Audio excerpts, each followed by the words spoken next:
This is O-Talk, a podcast covering the Ontario Hockey League. From people within the game. Oh, yeah. What's up, everybody? Welcome back to the O-Talk podcast. We actually are doing this weekly upload thing again. Let's see how long that lasts. But nonetheless, I'm Jordan Jacklin, joined alongside Josh Kim, Frankie Benvenuti. How you guys doing this week? Starting with you, Josh. Pretty good, man. Feels good to be back on a regular schedule. I mean, work is work. Like, I say this every episode, but we're all super busy, obviously. Season's right around the corner. It's nice to be back wearing wrong jersey. This is a sick jersey, boys. I don't know. Like, I'm not a fan of the team. This Sarge is unbelievable. Nasty jersey. And obviously friend of the show, Ty Nelson on the back. Gotta show your support. You know, I mean, if any Barrie boys are watching this, or if Colin is watching this from Barrie, I sincerely apologize. You all know these jerseys are literally one of their main purposes is to entertain on the show. And that's exactly what we're doing. So I'm feeling good, ready to get into another weekly episode, kind of like a one topic per episode kind of thing. We tried it out last time. I don't know about you guys. It felt great. Like, it felt good. O game was a little long, but it felt good. So man, this guy is gonna dig at my O game every chance he gets. I will every until single you redeem episode. yourself next time you host. This is actually that might be the last time you host, but yeah. Anyways, Frankie, get your intro over and done with. Let's go. I'm excited. I'm excited to debate. I'm not even gonna have much of an intro. I'm just also gonna double down on Sarge being one of the best logos in hockey and one of the best mascots too. I've seen that guy for so good. North Bay games. It's unreal. It's so good. North Bay might be a terrible city, but you guys have a cool hockey team and cool mascot, so at least you have that. Apparently, our routine Niagara Ice Dogs diss is turning into a North Bay Battalion diss. I might be wearing the jersey. I will never stop dissing on North Bay. That place sucks. And I've been there. It just is not good. Not a nice town. People are questionable. It's not nice, man. It's not good. There's some people. But then again, that's just my experience. But I don't know. Like, I think if you go to a place like that and you are there for like more than one occasion, you have an opinion and you have the right to say your opinion and how bad or good it was. And I'm telling you, I've been to North Bay like 2 or 3 times. Each time has sucked. And maybe it's because we're on the visiting team. I have a cottage in North Bay. It's a decent redeemable qualities, eh, Josh? Well, like, again, mascot. Okay. Logo. It's okay. It's good. Decent Cineplex. It's all right. Hey, we just lost whatever percentage of our listenership comes from North Bay. Yeah. And Sarge no longer listens to the podcast, so that's unfortunate. But anyways, I'm going to throw it back to Jordan. We got a jam-packed episode. Only one topic again, but we have a jam-packed episode for this. And it's one that I think, Frankie, you've mentioned, I think more than once. Like, you're excited to do this. So I'm excited to hear like your candidates on this. This has been in the works for a while. But Jordan, tee us up. What do we got here? So today we're going to be previewing breakout candidates from each division in the OHL. I think this is going to be very interesting just to see how we all tackle this, because it's easy. You could say, a first-year player to a second-year player. There's going to be a few examples of that. But what about an overager? Maybe there were some preseason standouts with guys in different roles. Obviously, there's some NHL prospects and training camps right now opening up those opportunities for some of those players. I'm fascinated to see the route we all go with this. And I believe we're going to start now with the Central Division. We're going to take it there. Central. And I'm going to hand it off to Frankie. Who's your breakout player from the Central Division? You know, I totally cheated on this. Okay, I have 2 for each division. I know we agreed on one. New? You know what? No, I actually can't hate on that too much because, Frankie, to your point, I have a lead candidate and then an honorable mention. So I have 2. So mine's a little different than that, Josh. I kind of went one young player that I think is going to take a leap, and one player that like one vet that'll like just going to figure it out. Gotcha. Okay, I actually like that a lot. That is probably more detailed than I like would have looked into it. I just would have been like 1A, 1B kind of thing, but that's okay. I respect it. So the Central's interesting because I think I have one from Sudbury, and it's Nathan Villeneuve, just because, you know, I think we're all expecting a big year from him. That team's going to be a good team. And, you know, 12 goals, 11 assists last year, 22 points in 55 games. I just think he's going to have a bigger role. I think he's going to shoot the puck more. I think he's going to score more goals by virtue of that as well. But I gotta, maybe, I don't know if this is really a curveball, but I think Xander Vecchia is going to really come out of not nowhere. He scored 20 goals last year, but I think he's certainly going to be above a point a game this year. And I wouldn't really be shocked if he scored like 30, 35 goals. It's interesting. Those are, I think the Nathan Villeneuve one, I think we that was like a consensus pick. Yeah. I didn't pick him, but obviously he's right up there in the discussion. So I'm not going to touch on that too much. But the Xander Vecchio one is very interesting because, like, thinking about it just off the top of my head, like you have like a lot of the main guys that have been scoring on Mississauga for years, like James Hardy, are all gone now. Del Beverly has obviously moved on. Like, they don't really have that prolific score anymore. I mean, obviously Porter Martone is going to be that guy, but I think a lot of people are forgetting that Xander Vecchio is still on that team. So that is actually a really like good pick, I'd say. That's kind of like an under the radar selection. I like that a lot. Yeah. All right, and who do you got, Josh? Oh, I thought you were going to talk about that a little bit. That's okay. Well, for the Central, I hate to do this, and I didn't put on the jersey purposely for this reason, but after watching this guy in the playoffs last year and watching him at least in the tail end of the regular season, he's just one of those guys that kind of gets lost in the fold on North Bay, because North Bay, obviously, like as a lot of OHL fans know, always usually have a consistently good team on the ice every night. And with that, and they have a bunch of older vets that often took a lot of the spotlight. And that's why I feel like this guy is going to fly under the radar. And this is why he's a key breakout candidate for me this year. Anthony Romani was really good down the stretch for North Bay and in the playoffs. Depth scoring is very important in the playoffs, and he provided that on more than one occasion. And as North Bay kind of shifts into a different era of their team, I feel like he's one of those guys that is in such a good position to take a step forward. And I feel like he will, just because of the performance that he's done, just living in the shadow of other players. Now, the honorable mention that I had in that division, another Sudbury Wolf. Oh my God. Alex Ferrand, I think, is also a really good key breakout candidate. And Frankie, to your point, Sudbury's going to be a really good team. Yep. And Alex Ferrand is one of those guys, fresh off getting drafted. That's going to add a lot of confidence to his game. And then he's just going to add another weapon to that system overall. And they've got a really, really strong group of players, and he's definitely one of them. So outside of Quentin Musty and David Goyette and all those people, and Coach Adelic, obviously, he showed some flashes last year, especially against Barrie. So I think he'd definitely be up there for me. Ferrand is a dude that just feels like he's been in this league forever too. I know, and he hasn't even been here for that long, but he's bounced around just because he's been in some blockbuster trades. And then I feel like this is finally the year where it all comes together for the guy. Mm-hmm. So yeah, and Capital City Challenge alum, so we're rooting for him. I like that pick, sure. actually. I actually do really like that because he was a standout in that Barrie Hamilton series, and I just noticed him every shift he was on the ice. For me now, you're going to be like, how is this guy a breakout candidate? And we are going back to North Bay, but I told you I have a loose term of what I'm calling breakout. So if other ones will be more traditional breakout. This one, though, he's already at the top. He's already near the top this year. He's going to be at the top. And I'm talking about Ty Nelson. He will be the best defenseman in the OHL this year. Okay. I'm not 24 goals, gonna, 76 points last year. I'm not going to disagree with you. I just would never have put him in a breakout candidate type, because I can make an argument for it though, because I think the last couple of years Ty Nelson has been really freaking good. When when he's on the ice. Yeah, he's been one of the premier guys in the league. But I think in the last couple of years, there's still another huge step to come for him. Yeah, I'm saying he could have a Brant Clark season this year. Oh, I don't think so. No. Maybe just a notch below. I don't know about that, because and this is just because I've seen both the players play live. Don't get me wrong, Ty Nelson can quarterback a power play as good as anybody else in the league, but Brant Clark brings that creative spark to an offense, if that makes sense.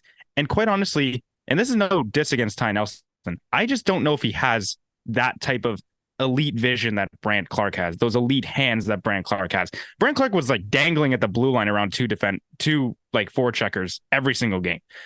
And again, no diss on Ty Nelson. I just don't think that is part of his game. He is way more physical than Brant Clark. So I think where he is going to take that next step forward and become the best defenseman in the OHL is complementing his already insanely good offensive upside with some massive hits or some great defensive plays on the back end. I don't think I'm not going to say he has peaked offensively because I also don't think he has, but I don't know if he has that Brandt Clark level in him today, at least. Well, that'll be something to watch as the season progresses. We'll see if my pick looks dumb each week as we go on. It's not going to look dumb because he's going to be really good. Like, he's going to be good. I just don't think he's going to be like, the way like everybody's kind of like saying like Brandt Clark. I don't think he's on that level offensively, personally. I definitely have a more points? traditional pick though for the East Division. Can he get 100 points? I feel like he could. How many did he finish with last year? 76. Oh, probably not. I think 25 30 goals, 35 goals. Okay, he could probably get more goals. I think it depends how that North Bay team looks. I don't know. I feel like he might be able to get close. 76, you said? 24 points? More points? I don't know. Like, thinking about it like that, North Bay wasn't like the best defensive team last year. So I'm going to go with no. I don't think so. 24 points is a big leap year to year. It is. But okay, so let's even say that he gets 85, 90. I think 10 more points is very doable. I think he can get to 90 for sure. 90 is probably in the realm of possibility. And I think he'll take a step forward. I don't think it's a ridiculous argument to say that he's a breakout candidate, though. I'm not going to say it's ridiculous. I just wouldn't put him in that category. Me personally, it's not ridiculous. It's fine. Let's go to the East Division. I definitely have a more traditional pick, I'd say, for a breakout candidate list, but let's go right around and a loop back to you, Frankie. Who do you have in the East Division? Your couple of players, I'm assuming. Yeah, I have two again. And you know what? You guys are going to make fun of me because I have to take a 67 here. But I'm not. See, Jordan, I just knew not to pick one. I knew not to pick one. This is where the integrity, it just falls off a cliff with this guy. But like, I'm not going to pick a Colt, even though I easily could have. You're not going to pick a steelhead, even though you easily could have. We are remaining unbiased as possible. But no, obviously Frankie has to pick an Ottawa guy. Like, I'm even surprised? A friend of the show, man. Just look out with it. Oh my God. There's honestly, there is a couple of options. I think Caden Kelly is, a good one, right? He's a kid that has shown a lot of offensive talent in the past. He really struggled with, the role that he had last year. There was a lot of times where he wasn't seeing the ice consistently. But he's built like a truck. He's a big, strong kid. He's got a quick release. He's got a hard shot. He only scored 5 goals and 9 points last year in 49 games, but I think he will take that step forward. Now, I really, really want to see him get taken in the NHL draft. And I think there is the potential there for him to do that. Like, we're talking about a 2nd round pick who's going to have to play a much bigger role in this team this year. So, I think he's ready to take that step forward. He's got the right attitude. And, every time I talk to him, I am impressed, with some of the stuff he's saying. But I'll stop talking about Caden. I'll move on to my next one here. Maybe you guys see this coming. Maybe you don't. I'm going to the Oshawa Generals with Dylan Rubrick. Ooh. Just a big dude. He's NHL prospect now. Yes, I think. Yeah, he was a 6th round pick from the Rangers in this past draft. He's a dude. He's never really scored at a great clip. 15 goals, 38 assists last year with Oshawa. I mean, like, not terrible. Not a bad stat line. The assist numbers are fantastic. Yeah. The goals, I think there's a lot more to come. And we're talking about, he's 6'7". Yeah, right? He's a big dude. He's going to fill into that size a little bit. They have him listed at 205. I think he might, be a little heavier than that when he comes into the year. We'll see. Because, he is 6'7". That's a massive frame. I just think that there's a big step for him to take there. And if he's going to be a pain to play against at the very least this year. So I think, 25, 30 goals, I think that's a big step forward. I think that's more than doable for him. That is a big step forward. Like, that adding goals is always like a big step forward for any player in the league. But on that note, Frankie, your like kind of speech about Caden Kelly made me think about something, because if you're looking at those guys from that draft class, you could probably put a bunch of guys into that bubble and be like, absolutely, they could like break out, they could fall off, but they could take that big step forward. So I'm going to start with my honorable mention, and I'm going to change it from what I originally had. So the original honorable mention I had was one of the Kingston's imports, Linus Hemstrom. I really like the game that he plays, and Kingston might not be the flashiest team out there, but I know as a whole, I loved watching him last year. He was just a pleasure to watch. But I'm going to add Cole Beaudoin to the honorable mention list. He was on my list too.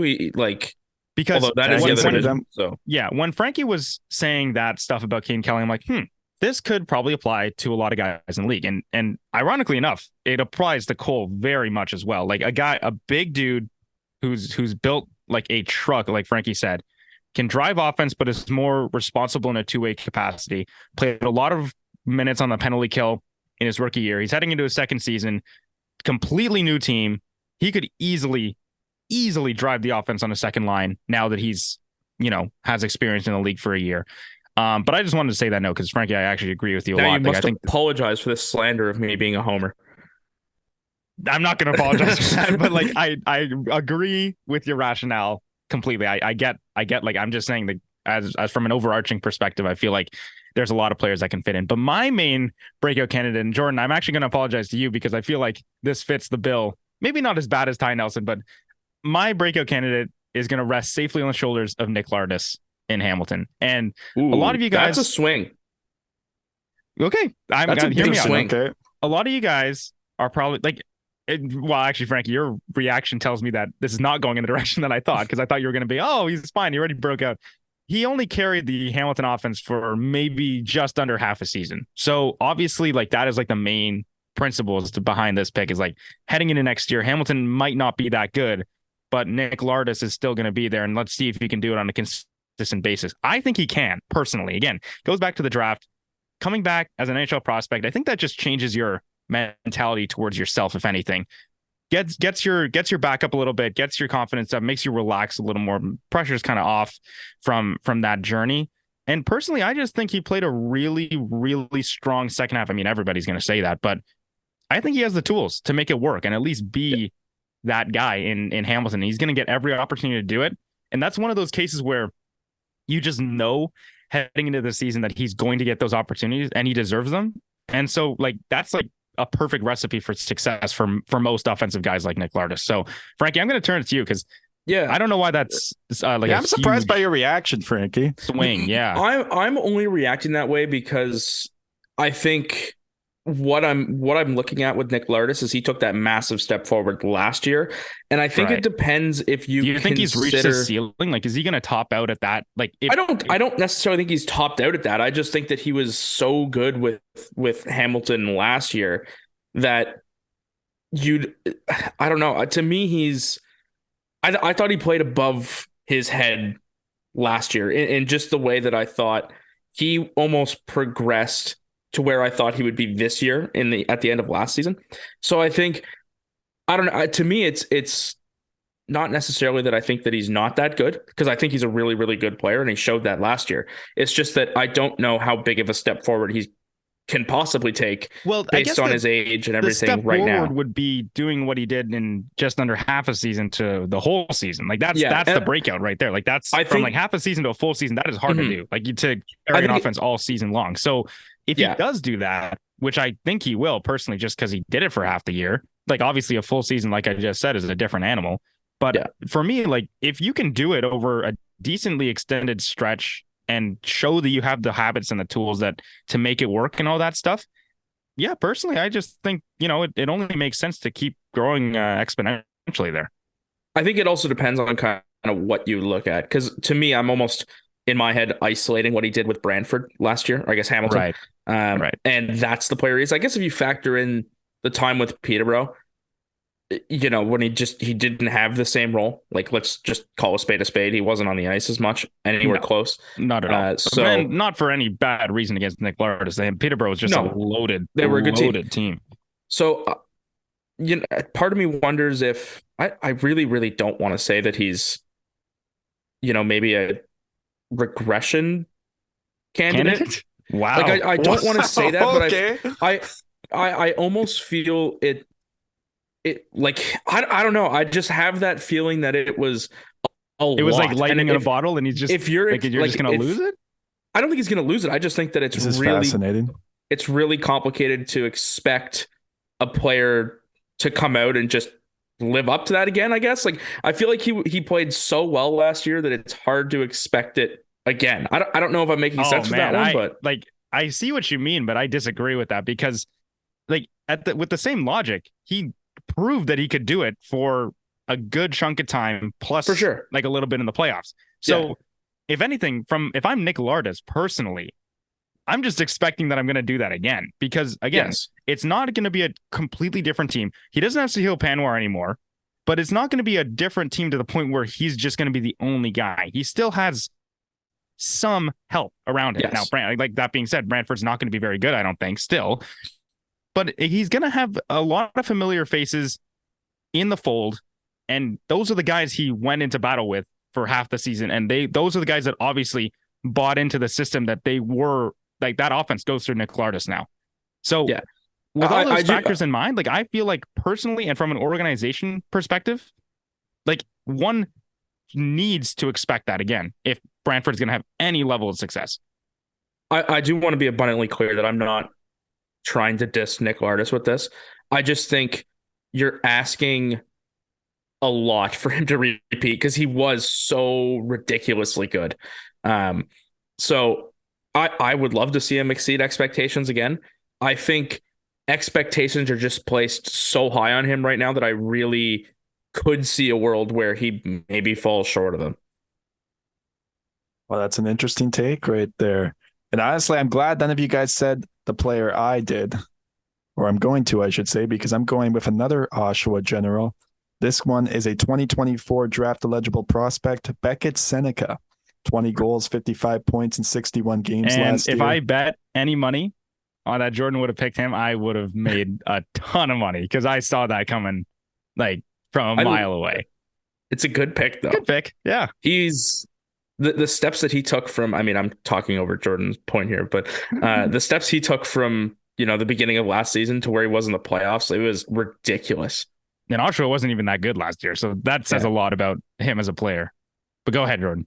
Yeah, well, I mean, this is a guy that's a projected top 20 pick. 6'2", has added some size right now. And I'm just curious, can he add be more of a shot threat to his game? Already has 2 goals in the 3 preseason games he did play with Oshawa so far. And I'm just curious, is he going to have sort of a Callum Ritchie-like decline? Well, not decline, but that's not necessarily live up to Ritchie the expectations. Was hurt a lot. So, I mean, he doesn't. That's not an excuse, but obviously. That's actually, you know what? Funny enough, that's kind of the same thing that, because he had that crazy start. You remember that where he scored like 20 goals in 20 games and everyone's like, he's crazy. And then he tapered off a little bit. So, that's kind of what I'm talking about with. That's kind of the point. He tapered off because he was like, I heard his like shoulder or wrist was like hanging off or something. Like he can't even, I swear I saw on Twitter that he couldn't even take a face off at one point. He was in trouble in the playoffs too. Like he was really, his shoulder was out. So it's not a natural decline. Obviously he had something holding him back. He had one shoulder, for God's sake. This is true. That is true, yes. But there were other stretches where even when he was healthy, there were some concerns. And I mean, I've seen it from the scouts. But I'm still a big believer in Callum Ritchie, obviously. But nonetheless, Beckett Seneca is my breakout from the East Division. So I think that wraps it up from the East then, right? We got all our picks in. Everybody got... Yeah, we're good. That means we're heading to the West. And we'll start with the Midwest Division this time. Who do you got, Frankie? Let me confirm which one is the Midwest first. We I'm need gonna do a the voice same from thing. the Western Conference on the show. We are way too East focused. Well, all the time. It's the East and the Central. I can tell you who's different there, and then it's the West and the Midwest. Like that's not fair. Yeah. So I'm gonna do the same thing. I'm gonna start with the rookie from last year that I think is gonna step up. And again, in the very same vein of Nathan Villeneuve, I'm going with another Ottawa kid, actually. I like Ben Cormier. Owen Sound should be a decent team. Cormier really had a rough year last year. He only scored 6 points, 3 goals in 50 games. I think that's again, a tough stat line, Frankie. Yeah, but again, he's a big kid. I think probably is going to see a little bit more time. We're talking about the 11th overall pick from 2 years ago, right? I don't see Owen Sound giving up on him anytime soon. I think he's a good player, right? So I'm expecting. Overall. I mean, I agree with you. Yeah, I'm expecting at least a step forward to make him a serviceable, OHL player on a good team. And then you know what, guys? We've been waiting on this one a while. When is the Pano Femus breakout coming? Oh, wow. Is it this crazy. year? That's a great pick. That's a great. That might be the best pick of the episode. I think that's a fantastic pick. Thank you. 8 goals, 17 assists last year with Niagara. Then he got traded to Erie and scored 8 goals again in 27 really work games. out with Erie either. It hasn't so far. Honest. So far, obviously, yeah. But then again, Erie's also not great, and Niagara's god awful. So, yeah. I mean, they weren't. I don't know if they were doing him a favor necessarily. It was kind of a lateral move, in my opinion, to go from one bad team to another. Didn't they get kind of like nothing in return for him? Too? I mean, like it was a pretty underwhelming trade. But yeah, like I think we've been waiting for it. We've been talking for 2 years now about how good this kid is. Former top prospect too, if I'm not mistaken. Second overall pick in 20. So actually, this would be year 3. This would technically be year 4 for him now.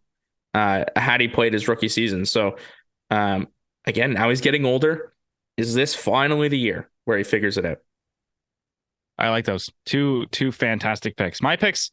I kind of took a follow with the Nick Lardis one. I'll go with my honorable mention first before I go to the lead. But this one, I think, might have been obvious too, at least to me.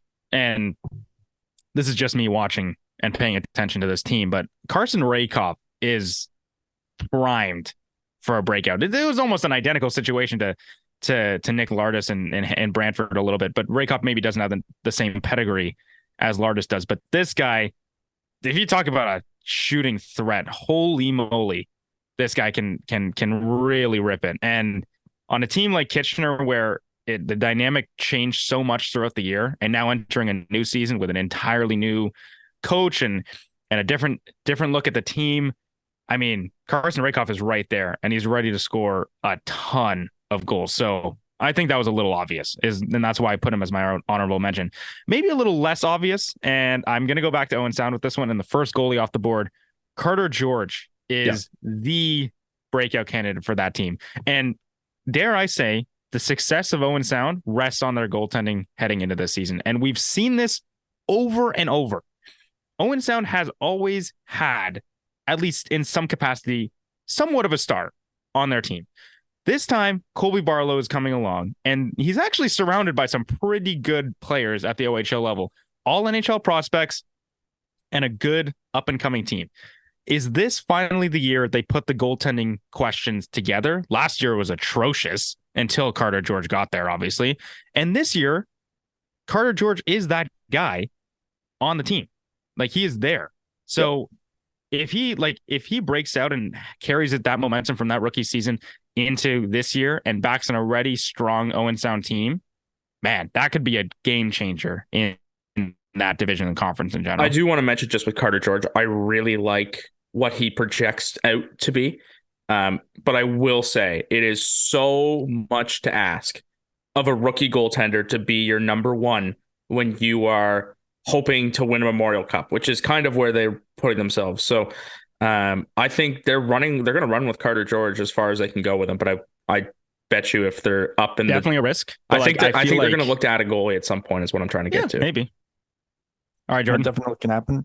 So Josh apparently can read my mind pretty well. He must be pretty clear that I like the Seattle Kraken prospects. I did pick Carson Rehkopf. I'll just back it up with some numbers here. Because so last year in 68 games, he had 29 goals, 30 assists, 59 points. Well, this year, guys, in the preseason, in just 4 games, 5 goals, 6 assists for 11 points. Already pretty unstoppable. Led the preseason in scoring. So yeah, a pretty obvious pick there. As we now head to the West and the West Division for our final division. Can we get this in before the commercial break? I think so. I hope so. We can. Let's go, Frankie. Who you got for the West Division? I'm going another Ottawa kid, and this one it's purely based on the way he's played in the preseason because in 3 games he's got 2 goals, 8 points. Another Ottawa kid. I'm going Owen Allard from the Sault Ste. Marie Greyhounds. Played 14 games for them last season. I believe he was derailed with an injury after that, I want to say. But through 14 games, he scored 3 goals, 7 points. So he's half a point a game. This is a kid. He's a 2004. He's played in France before. That was also junior hockey. But in 2021-22, 14 goals, 10 assists in 66 games. I just think it's an interesting one. I think if he's anywhere near as good as he's shown in the preseason so far, he's going to take a big step forward because he really hasn't had a chance to become an OHLer yet, I think. And then I'm ending it off. I've abandoned my one rookie thing. It's Valentin Zugin. I mean, Saginaw picked him up after Guelph left him unprotected in the import draft over the summer. And I mean, they picked him up because they think he's going to break out. There's no two ways about that. It definitely works. What about you, Josh? I like that a lot. Well, these two are a bit of wild cards, and I'm going to start with the actual candidate that I had. And this is on the condition that he comes back to junior. I'm not 100% sure. Maybe you guys can educate me, but I was a little biased with this. But I think Braden Kressler is one of those guys that could take that step forward with Flint. And I know everybody's projecting Flint not to be very good this year, but if Braden Kressler comes back, that is, unless he stays with the Marlies, Leafs draft pick. But if he comes back, that would be huge. And I think building off of his OHL career so far, and I'm going to back this up with some numbers because I have not done that until now. Kind of like an okay stat line, I guess, for a veteran player in just, what he did last year. 52 points in 47 games. Pretty good. 25 goals. Not bad. But I think there's still a lot of room there to grow. And he can be one of those feisty players that takes battles in the corners and can also score goals. And personally, I think after watching him at Leafs Dev Camp over the summer, I think he's perfectly fit for that role. And if he comes back to junior, then I'm hoping that he takes that step forward. The other wild card that I wanted to throw in there, I picked another goalie. And this is one that, unless Saginaw goes out and acquires one, I think Andrew Oak is going to have a great team in front of him. And that is the rationale for why he will break out this year. Obviously, It goes without saying that if a goalie usually has a good team in front of him, that goalie's going to put up some pretty good stats. That's just natural hockey. Andrew Oak is that guy. Saginaw is building for a Memorial Cup. And if he is their guy, I think he's got a lot of potential. And he showed it. He showed flashes last year. Got a lot of love on the social media accounts. Made some great saves. And yeah, I just think that's kind of where Saginaw's at. And if they go and add another goalie, I would not blame them at all. But Andrew Oak is one of those guys that I feel like is going to build off of the momentum that he's already generated. And he's one of those American kids that is just going to, I think, flourish in an environment like that. I love how you also explained why Ilya Samsonov is not really that good too in that one. What? What? Yeah, he's got a good team in front of him. He's going to play good. Oh, man, dude, that's crazy. This is not an NHL show, but that is a crazy take. Any chance to hit the Leafs with a few strays? Yeah, there's definitely a Leafs Ottawa rivalry here. Go ahead, Jordan. Nonetheless, for me, I'm going to Sarnia, and the player I'm picking, Andrew LeBlanc, who had 13 goals, 33 points, 53 games last year. Currently led the preseason in scoring currently with 7 goals in 5 games. Really, I mean, we know with Sarnia, they're losing Ty Voigt. They really need players to expand in offensive roles.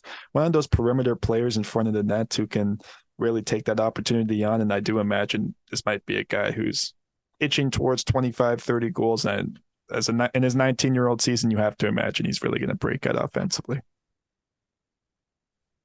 Well, as we get that was set great, into the boys. game. Honestly, we didn't even pick the same name twice, so that was cool. To get a lot of variety in there. I think that was a very great. Well, it only happened once, but once. But spirited discussion. That was really good. Welcome back, everyone, as we get set for the O game. This is going to be a breakout theme player one. We got 3 questions lined up. We'll see if Josh ridicules me or not for some of these questions I have chosen. Oh, man. You're making it sound like I'm the best host. I'm not saying I'm the best host by any means. It's just y'all need to be better. That's all. But nonetheless, let's do this. So the way this is going to work for my first 2 questions, I'm basically going to do a statistical breakdown. I'm going to give you a couple of facts as well about these players. We're going to see if you can just figure it out based on what I'm saying. I mean, I like the creativity names, but I don't like where this is going. I think this will be. I know for one of them, I would be pretty shocked if one of you doesn't get this. Wayne Gretzky. So let's start with the first one. Wait, so back in 2019-20, this player had 30 points in 53 games. So you're like, what? How? I'm not going to know what that means. But then COVID happened, so obviously this player missed a season, and then he had a 94-point increase in 21-22 for a 124-point season. He played in the West Division in his time in the OHL, and he's now in the Western Conference in the NHL. Am I talking about? In 2021-22? This is good. Like, I actually like this format of questions, but I'm going to say, before anyone asks, I am not a huge stats guy, so this is going to be a problem for me. You just got to think, I mean, most players do not get 124 points in the OHL. I'm going to...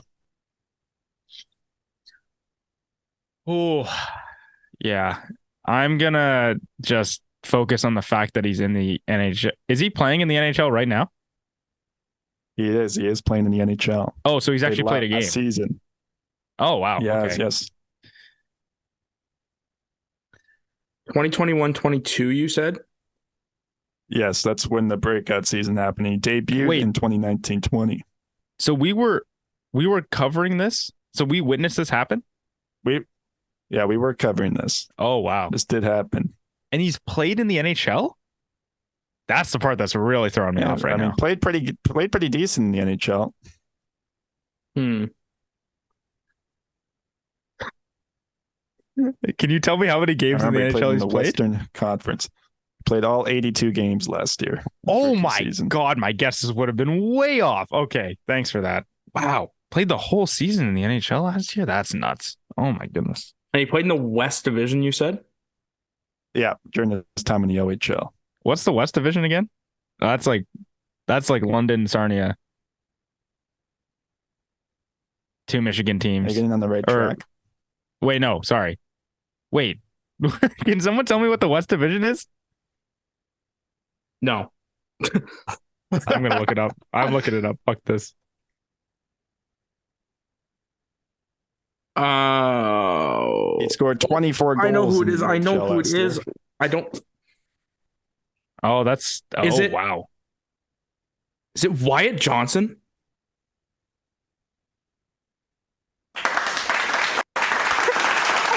You did it. Wait, so I don't even get to guess? Well, you were going to piggyback off. Well, you just said it. So I can't even guess. Well, you can guess, I guess. Well, this is not fair. You can't get a point out of this now. Jordan, the whole point of us going at the one at a time is for you not to reveal the answer. Oh, man. Okay. That was a good player. We got That's two good. more questions. That's good. That's fine. Yeah, I'm lucky to know that one. I never know that kind of question. I don't know stats. I just don't. Let's head into the next one. This one will be more interesting because there's going to be less options for you to think of because I'm curious how the route you go with this. So it's a similar theme, but this time it's a goaltender. This goalie played in 8 games in 2021-22. Struggled a bit out of the gate, which can be expected. .845 save percentage as he was learning the game, but last year it jumped up really high into the 920s, specifically 928. Who am I talking about in terms of a goalie? That was like nothing to go off Eastern Conference. Sorry, can you repeat that? He played in the Eastern Conference in the Central Division last year. Ooh, okay, that changes who I'm thinking of. Oof. Played in the Central. Played in the Central. Let me just confirm it was the Central Division. Wait, so did he play in the Central Division last year or his entire OHL career? Entire OHL career, he's played with the same team. Oh, man. And we've confirmed it is the Central Division? I'm pretty sure. I'm just confirming right now just to make sure, but I'm pretty confident. But just start thinking of names here for these players. It's for sure the Eastern Conference. As I'm pulling it up right now. Yeah, it's the East Division. There we go. East Division. Oh my God. Goalie from the East Division? A good goalie from the East Division? Oh my God. Wait, I think I know who it is. Well, you can just say it. You can just say the answer when you're ready. Sorry, can you repeat the facts again? Just so I can. So 2 years ago, so 21-22, only started in 8 games, had an .845. But then last year kind of really broke out. Was able to establish himself in 30 games and had a 928. Is it Michael Simpson? wrong. Oh God, I thought you were gonna play some sound effect. Oh, there it is. I have 3 guys that I'm thinking of here. What is this? Okay, I'm gonna keep guessing then. Holy shit. Okay. Well, you got 3 guys. I mean, you guys, remember, you could just talk. Let me start. This is a game show. Max Donoso. You are wrong. Colin McKenzie. Correct. Let's go. Man! Dude, the worst part is I was thinking Colin McKenzie. The worst part is I knew it was one of those 2. Mason Vicari was my other guess, by the way, which I didn't think was right. That's a great guess. I knew it was Donoso or McKenzie, and I really should have known based on you boys aren't going to believe me, but Colin McKenzie was actually going to be my second guess behind Michael Simpson. I don't know why I guessed Simpson first, but you okay. Good to get one on the board. I'm actually ashamed. Yeah, that's crazy. Surprised, Frank. I thought Frankie just would have known that for some reason. Just I don't know their stats off the top of my head, but I knew it was one of the 2. So I picked the wrong one because Donoso also had crazy good numbers. But it was kind of the 8 games at the start that really didn't help me much because I think they both played a very similar number of games. I could be wrong, but either way. You are right, but nonetheless, we have one final question just to go through. It's an interesting one here because it's a bit different, but it was 55 years ago on September 18th that London changed their name to the London Knights. So super random. The London Knights for the last 55 years. What was their name before then? It's kind of crazy even thinking about it, that this was their name. I can't imagine their name ever being this, but this was their name. It's a common team name, though. Yep, I think I know it. What do you think it is? Was it the London Nationals? Correct. You did it. Let's go. Are you kidding me? I knew it was probably one of the minor hockey teams out that way. My guess was going to be Waxers, but are you serious? That might have been the best answer. Clutch That's actually performance. a pretty wild guess that you were able to guess. And the only reason I know that is because, first of all, I'll clarify. I didn't know for sure that was what they were called, but there is a junior A team out there called the London Nationals. So it only made sense that it's like, maybe, wow. I am really proud of myself for that one. First of all, that was a great question, Jordan. Like, that's the type of stuff that we need over here. He only says this when he wins, eh? No, sir. No. No. You are mistaken, but that was the worst part is I got the hardest one right, probably. Yeah. And then I fumbled. Dude, you should have known the second one, man. I knew it was one of the 2. I just picked wrong, man. It's tough. It's a shame. Tough looking. Now we have it on film forever. It's recorded forever, but nonetheless, boys, that's another week. And we're really getting set now for the regular season coming ahead. It's exciting times, is it not? No, it definitely is. For us, like, these last 2 episodes have been a blast. And I think maybe we'll try and get an interview for next week. I think if we get organized and get our stuff together, I'm sure we can. You guys know who I want. Set something up. And yeah, we should probably do that at some point. But yeah, this is great. Yeah. Overall, for Frankie and Jordan, this has been the O-Talk podcast, and thank you very much for watching this week's episode. So long, Ontario. Thanks for watching the O-Talk podcast.